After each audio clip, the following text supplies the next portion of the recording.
McGuire back in the game, back towards the end zone, and he's in. Touchdown, Winnipeg. Sean McGuire, 2 touchdowns on Labor Day, and 2 more here today in the Banjo Bowl. And now we've got a skirmish in the pile. Flags are flying, bodies are flying. Every single flag that could be thrown has been thrown, and now looks like we've got a little bit of a fight just inside the end zone. Tempers flaring at the Banjo Bowl. Dembski with Adam. Now Adam. They got to get this under control here.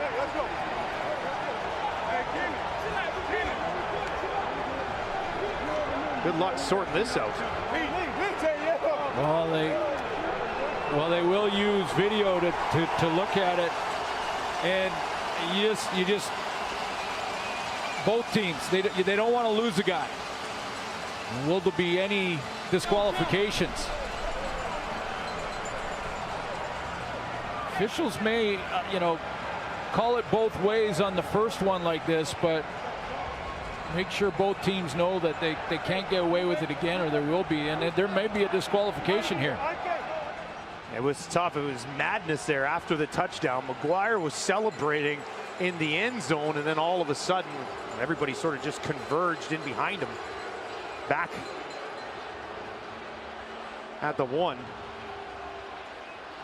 Well, you always kind of go and try to look at where it might have started. Touchdown celebration, and then they see it and go, okay, hold on, what's going on? Dembski got thrown to the ground. There's Andrew Harris. Now that's yanks his helmet off. That's close to a disqualification, if not a disqualification there. Now you got a player in the bottom of that pile without a helmet on.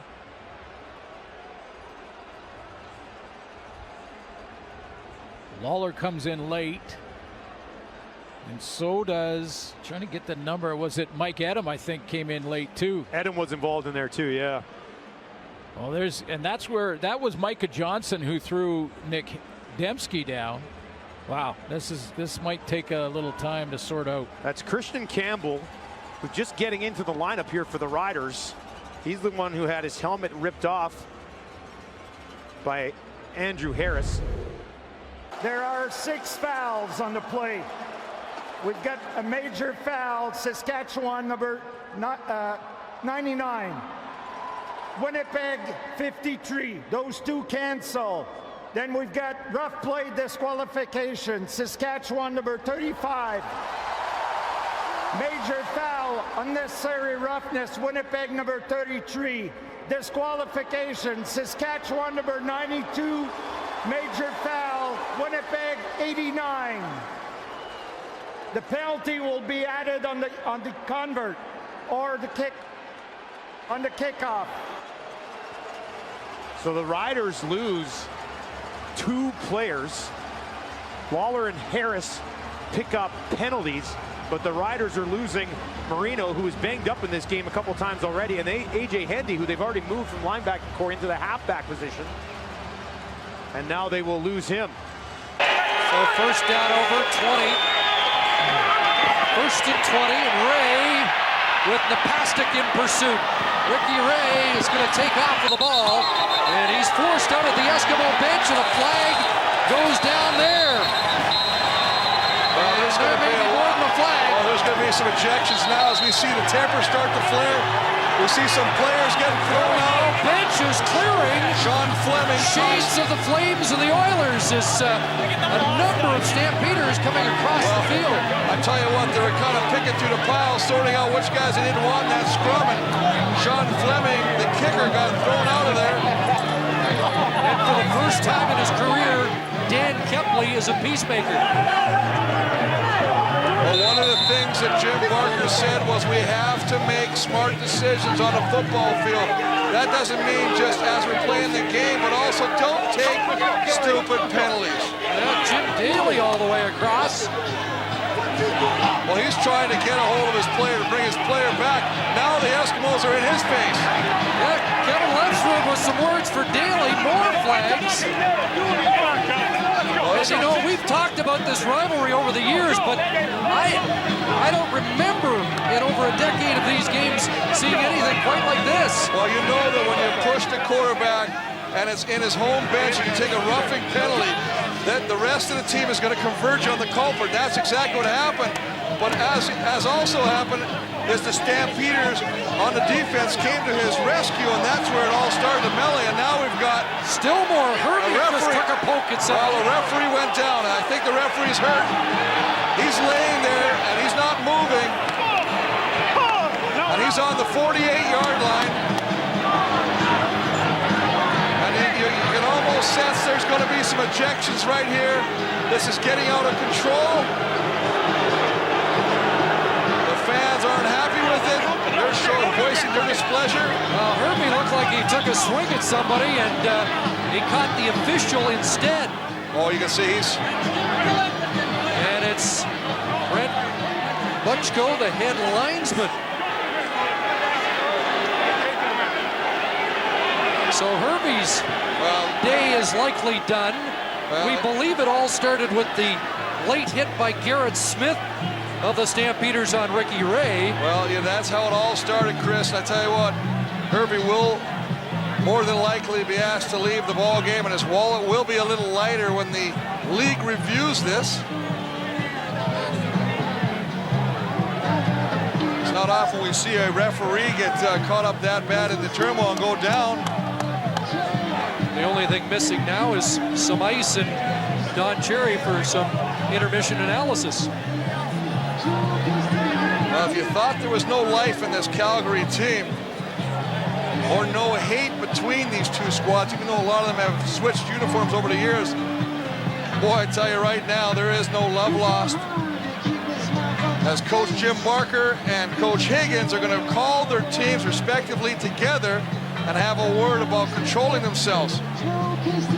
Well, let's take a look at how it started with Ray forced out at the Eskimo bench. There's Garrett Smith, 96. And the flag flew immediately. Unnecessary roughness, Calgary 96 and Calgary 92. Major foul, unnecessary roughness, Edmonton 91. Objectionable conduct, Calgary bench. Major foul, unnecessary roughness, Edmonton 81. Rough play disqualification, Edmonton 81. Second down. So the only ejection is Herbie. Well, the way he started reading out that list, you thought there might be other culprits asked to exit the stadium. Well, we heard Sanchez and Garrett Smith, and let's take a look again. You see Coach Daly in there in left route having a word with him. There's Boos grabbing. And you see Dorian Boos right there, and he grabs, and there comes the flag.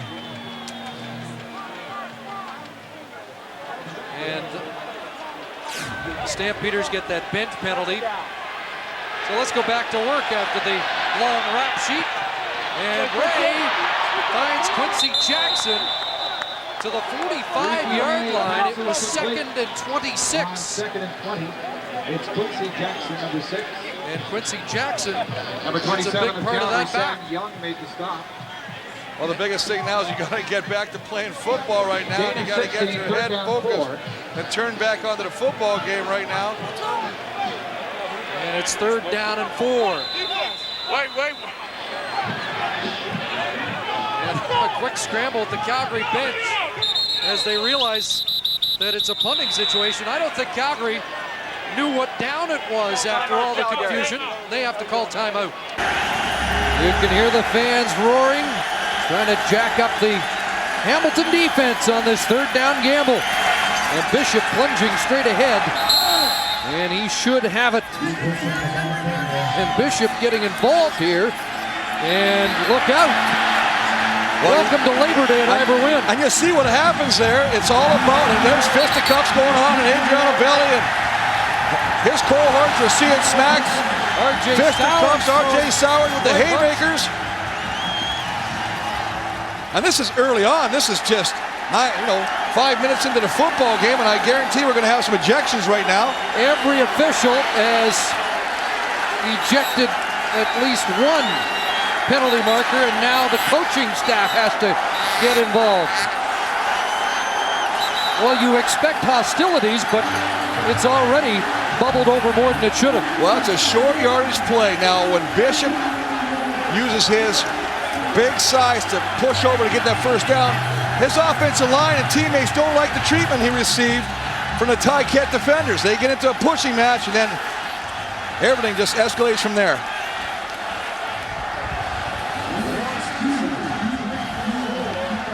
Well, they just confirmed 5 flags are on the field.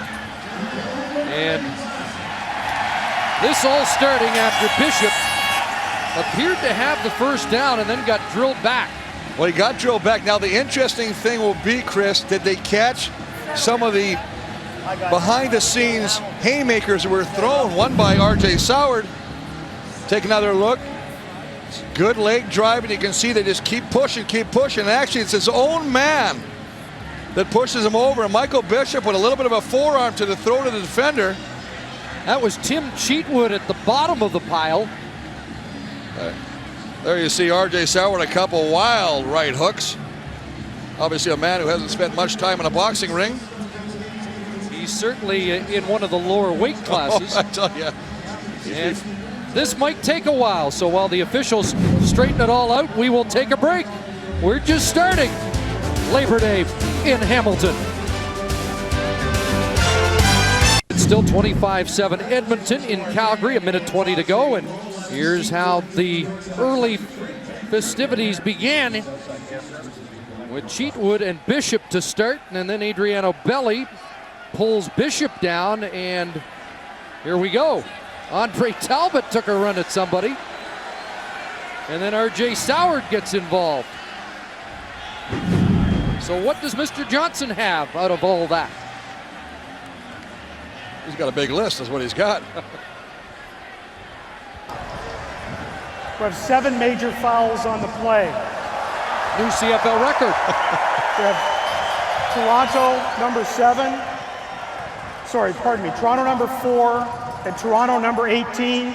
Rough play, disqualification. Wow. 2 receivers gone. We have Hamilton number 1, rough play, disqualification. We have Hamilton number 78 for unnecessary roughness. Hamilton 53 for unnecessary roughness. Hamilton 49 for unnecessary roughness. And Toronto 7 for unnecessary roughness. The result is a 5-yard penalty against Hamilton and a first down. So Toronto has lost a pair of receivers. R.J. Soward and Andre Talbot are gone. And Hamilton has lost its safety, Wayne Shaw. And the good news for the Tiger Cats, they've dressed Rob Hitchcock as a nickelback, extra linebacker. And now Hitchcock will go back into a familiar position at safety. So the Argos really take it on the chin here. First and goal after that big Messam run. He'll try it again and pushing the pile close to the goal line. That's a fight in the end zone. What do we got going there? Lamar Jordan was the stampeder, and Whoa, there's another shot right hook from Josh Mitchell, and it's getting nasty.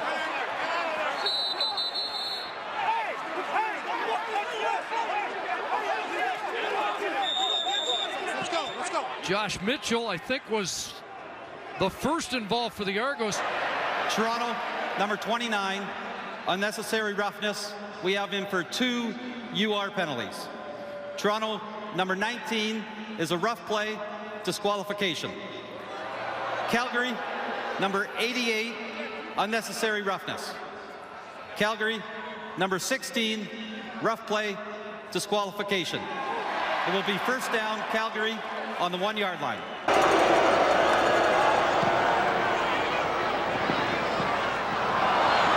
The Rocket lets the ball bounce, and it will roll out of bounds before he gets a chance to field it.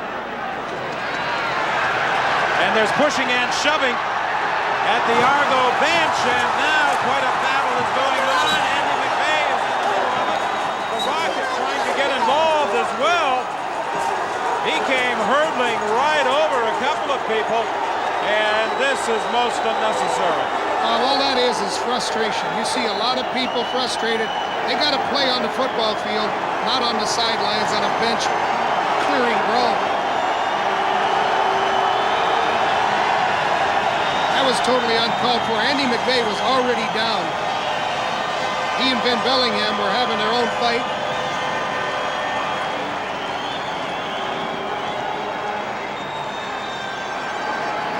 I'm not sure why that would have started, because there was no run back attempt. The ball had bounced out of bounds, but it happened directly in front of the Argo bench. Well, it had to be upfield, somebody trying to block. You see Adam Rita very concerned and upset with that. Somebody trying to block upfield. I think Paul Clatney. Now, I would think that we are going to see players ejected from the ball game. Perhaps we can pick up how this all developed. Yeah, Ben Bellingham just hit Clatney, I believe, and then he hit somebody unintentionally. Darrell K. Smith is down. Adam Rita stepped in there and had words with Clatney, and then the Rocket came in late.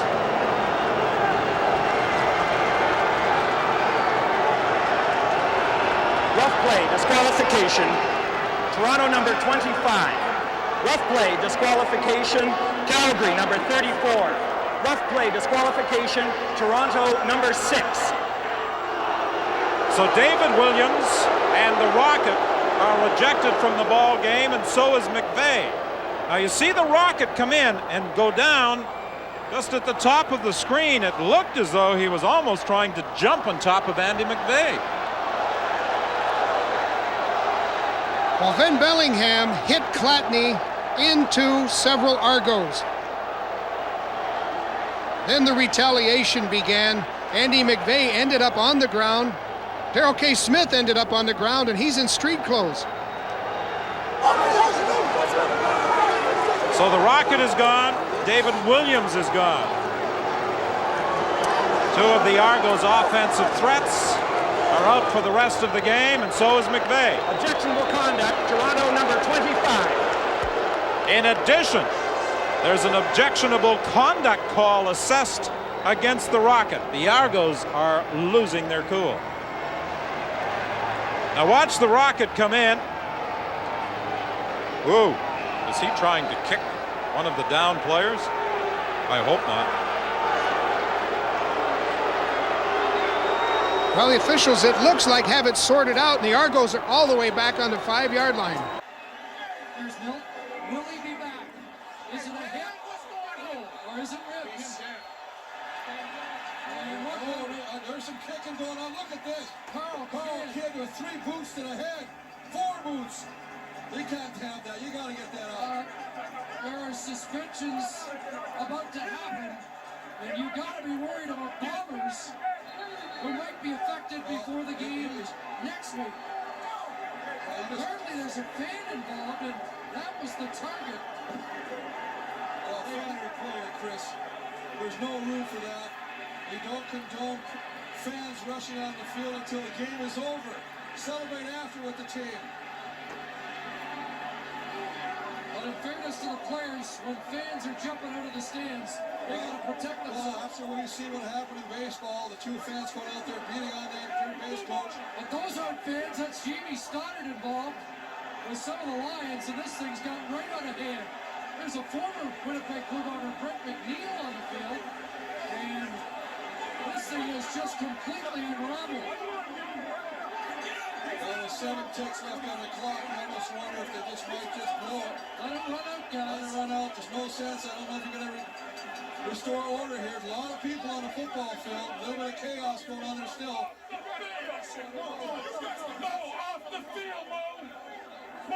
So Coach Ritchie trying to get his players over. It's not all bad. We see Kahari Jones and Damon Allen embracing each other. Jones ran off the field with 30 seconds to go, and he was embraced first by Eric Carter of the Lions, and this looked like it was going to have the right sort of finish. And now they have allowed the clock to run out, and this game has been declared over. action beginning early in the warm-up.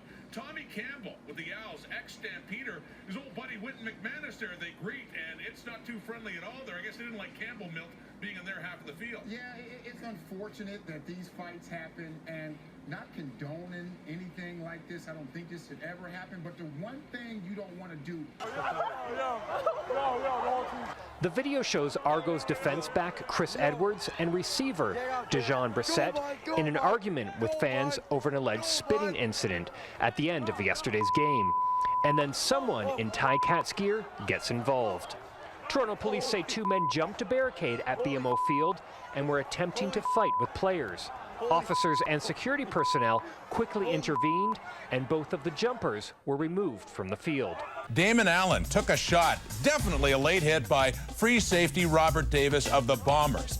Blatant late hit. The flags come out, and then the fighting starts too. Take another look at it. Allen down. The Lions have already lost this game, and Robert Davis, for good measure, giving him a solid pop. And then you can see the frustrations. Louis Pasaglia would even get involved a little bit and challenging Davis later on to come over and settle this thing, but no love lost between these two teams. And this was in the dying moments. This is after the game. Adam Rita looking for Jeff Reinbold to make his point, and finally he finds him. And look at this. Gives him the shove. Reinbold seems a bit surprised by it all. Grant Carter gets involved, and then he's soon thrown. And afterwards, Reinbold talked about it and said he didn't know exactly what Adam Rita's problem was with all this.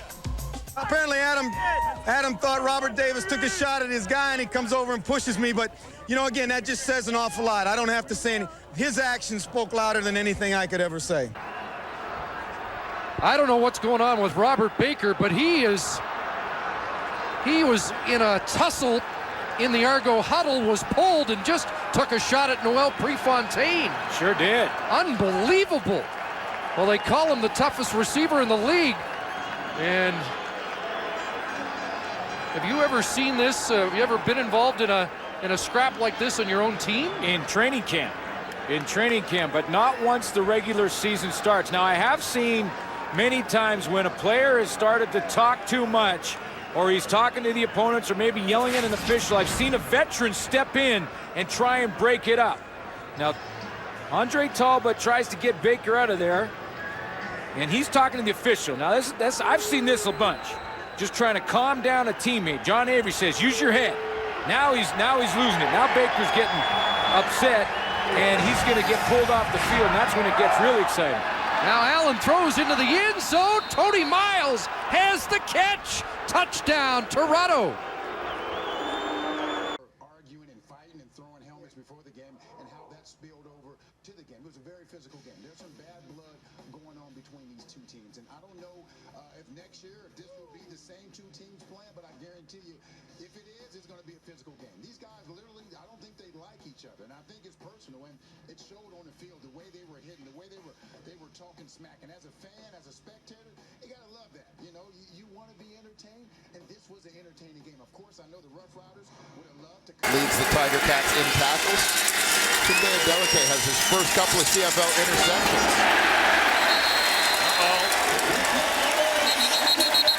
Rico Murray. And now Labor Day has officially begun. Yes, sir. Yes, it has. The Hatfields and McCoys are back at it. And James Wilder, who just got back in the lineup. Well, in a shocking twist, Simone Lawrence is in the middle. And the flags are flying, and so are the fists. And S.J. Green's got his helmet off out there, which could draw him another flag.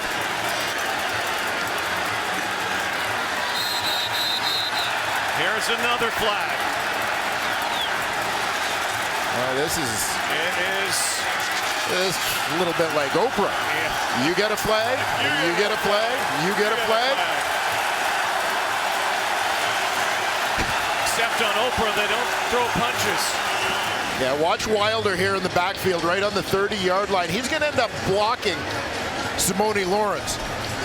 The two of them kind of wrestle their way to the ground as Lawrence tries to shed the block. Wilder wants to stay on him. And they've got that Labor Day intensity as they take it to the mat.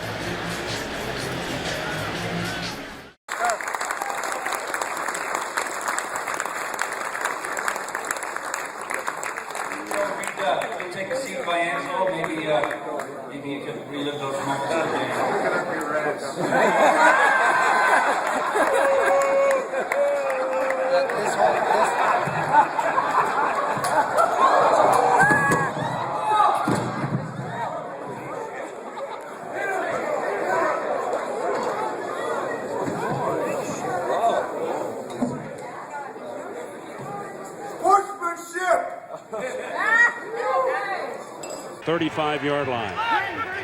Onatulu in the game for the Eskimos. Good fake from Burris. He's going to have to run this one. Samuels coming up and making the stop on Henry Burris. It's getting chippy out there. Guys are running all over.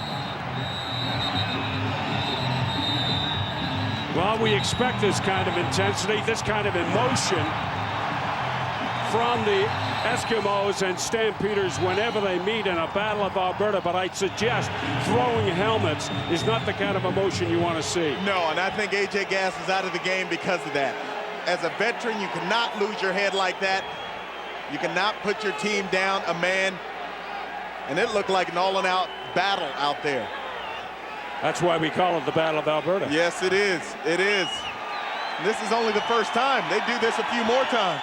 You see him. He's telling them what went on, and Kepley's like, hey, you do what you have to do out there. But unfortunately, they might lose A.J. Gass because of it. A.J. Gass looks like they're doing a little helmet fighting, him and Comiskey. And the helmet throw. I think that was the final straw on that. Comiskey's double team right there, and AJ.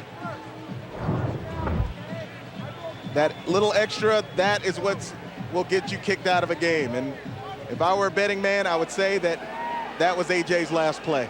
After the play was over, we have a disqualification, rough play, Edmonton number 77. We have another disqualification, rough play, Edmonton number 44. We have major fouls, unnecessary roughness, Calgary number 64. We also have another unnecessary roughness, major foul, Calgary number 62. After it's balanced out, it's a 20-yard gain for Calgary and first down.